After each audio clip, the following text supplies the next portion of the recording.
Я родился на Урале. В 1953 году обязательно себе дал задачу, чтобы я вернусь, приеду в Крым и увижу свою родину, родителей. Услышал от родственников, что здесь берут участки, говорили самозахват, а мы себе это самовозврат. Пшеницы ничего не было здесь. Просто пустое поле было. И решил здесь остаться. И жене, детям сказал, мы отсюда больше никуда не поедем.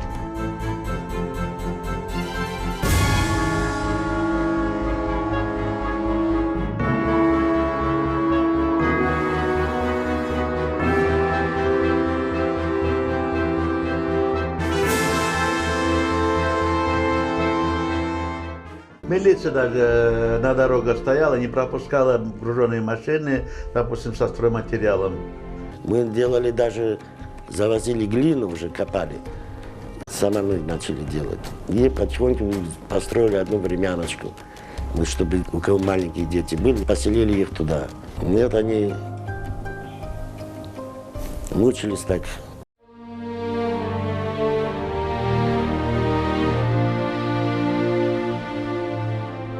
Когда захват был, вот по колено вязли в грязи. Здесь почти 1,5 метра чернозема было, ну тоже мягкий грунт. Приходилось 1,5 метра грунта вырезать, вот эту дорогу, а потом отсыпать его щебнем, это все своими руками.